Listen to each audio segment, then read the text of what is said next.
Hello again, everyone. As always, we've been very busy these past few months, so we're back again to give you a recap on what we've recently released and what to expect coming soon to Path of Titans. So let's jump straight in. With the recent release of the Pachycephalosaurus TLC, we next turned our attention to the Ceratosaurus TLC.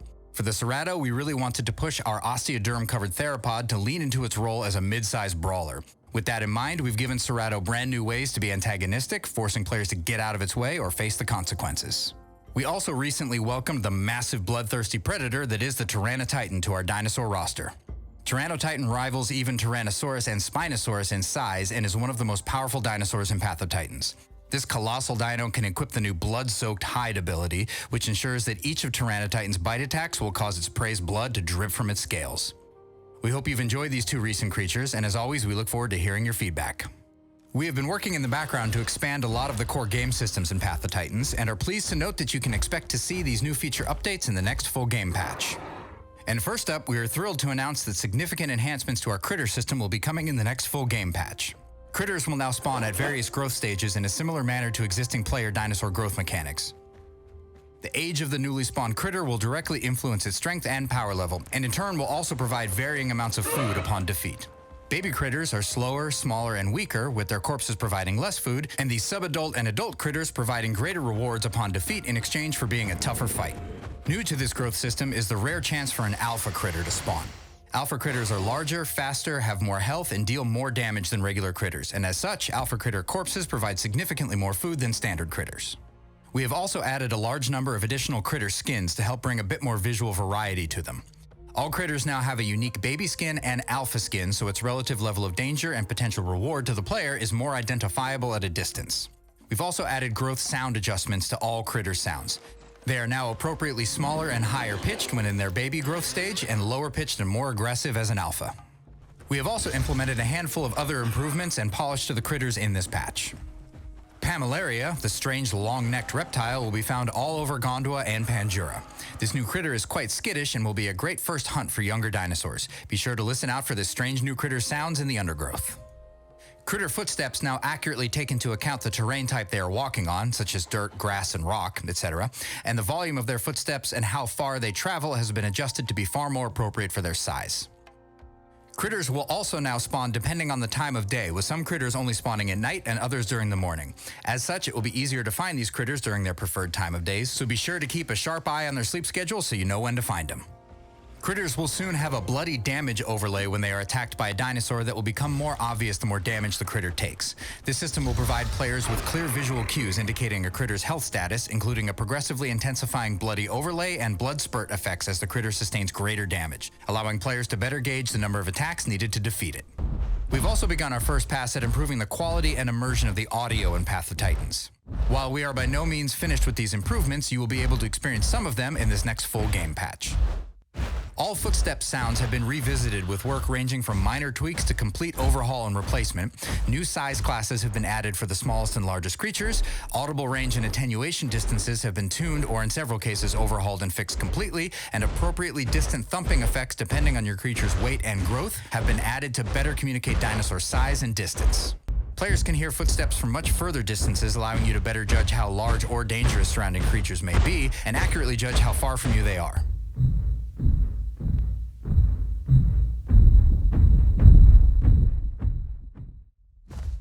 This gives you significantly more time to prepare for a fight or flee the area. We are very interested in hearing feedback from the community on these new footsteps once the next full game patch is released, and we hope they'll be helpful for both solo and group players alike. As a very first initial pass, we have updated our biome audio system to be able to play a variety of different sounds based on the environment type. For example, entering a swamp will now play a chorus of frogs and flies ambiently in the area. We have much larger plans for this system and will be covered in more detail later in this update, but for now we hope you enjoy this first pass. Taking into account community feedback, we have implemented a new system to the game map. When a large number of players are detected in an area, all player maps on the server will update to indicate an area of high activity. This will be displayed as a red glow and a small dinosaur icon around the affected area. This will give players a better understanding of where potentially dangerous packs of players may be stalking and let them avoid the area or head there for a fight. This setting is fully configurable for community servers and can also be completely disabled if desired. We look forward to hearing your feedback. One of our focuses of this patch has been to make improvements in our wind effects. All in-game foliage now benefits from these improvements, resulting in more realistic movement. For example, in grassland areas, wind-blown grass will now exhibit realistic swaying, and during stormy weather, foliage will now respond dynamically to stronger winds. Looking ahead, we are also looking to improve both of our game maps by similarly upgrading the foliage. Players should note that wind effects are disabled on low settings and mobile to maintain optimum performance. We still have a lot of improvements we are making to the core Path of Titans game and wanted to share the items we are actively working on for future patches. The recent introduction of our dynamic world-spawning critter system was a big step in that direction, but we are continuing to improve immersion and give players more activities to take part in.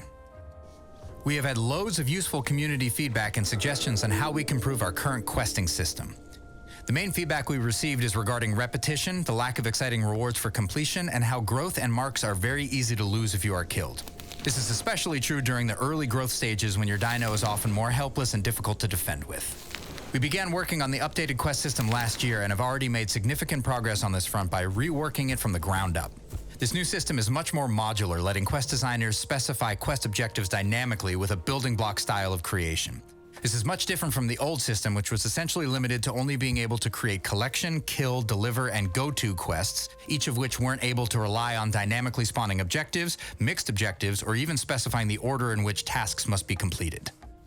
The new system is very modder-friendly and extremely flexible to work with. We are still fleshing out the full functionality of the system internally, however, with extensive ongoing testing. We want to ensure that new quests are intricately linked to the design of the Path of Titans world. By linking quest objectives with the game's geography, players will be encouraged to explore more diverse biomes, discover new strategies for completing tasks, identify prime hunting areas for specific critter types, and discover popular player destinations. This rework of the structure of our quest system has significantly helped expand on what is possible in terms of overall design. This allows us to streamline the quest creation and testing process while also expanding on what kinds of quests we want for each map. We can now introduce straightforward hazard quests that offer players novel and engaging challenges as they navigate from point A to point B. The overall goal is to increase variety and interest within quests. Instead of the basic collection or delivery type, we will be able to create highly situational objectives based on the location they take place in, and ideally work towards having fully functional quest givers to seek the player's help or to put the player into interesting situations. This new system supports the goal of developing intricate multi-step quests unique to each area. Furthering our goal to create a more immersive and natural exploration experience, we aim to shift the overall player exploration loop. Instead of prompting players to visit new biomes solely to collect the next set of items, we plan to introduce dynamic elements such as hazards and obstacles to distract players while they traverse from one location to another. For example, as a player moves towards a new biome, they may encounter a tree they can scrape up against for a reward, or be faced with a dynamically spawning ambush of critters. By doing this, we aim to make the world of Path of Titans feel more engaging and organic. In other gameplay news, we are actively developing new game modes with ongoing public testing to ensure both quality and engagement. We have also reworked certain elements to ensure compatibility with other mods, including community maps and custom spawn areas or capture points. Game modes such as Capture the Egg were previously incompatible with other mod maps, so we wanted to make sure that these modes are more accessible. And moving forward, it will make extensive use of the creator mode placement system in order to place spawn points, egg capture points, spawn blocker barriers, and various other game mode systems. This will also mean we can release the small Amazonia game mode map as its own standalone map mod without being pre-bundled with each game mode, as was the issue previously. We have also made significant progress on further enhancing the environmental soundscapes within the worlds of Path of Titans. Currently, the environmental sounds players experience are very predictable and static in being single looping sounds that are played map-wide. This was simply an initial placeholder implementation of environmental audio that is obviously extremely limited, as it doesn't take into account the diversity of the landscape the players can explore. We have already internally reworked our biome audio system to include new functionalities, such as being able to place small audio cues and environmental stingers as the player walks around. This includes things like hearing small bird chirps in the bushes near you, creaking trees around and above you as you walk through a forest, and insects occasionally buzzing around your ears. These sounds play all around the player and create a much more fleshed out feeling to the environment.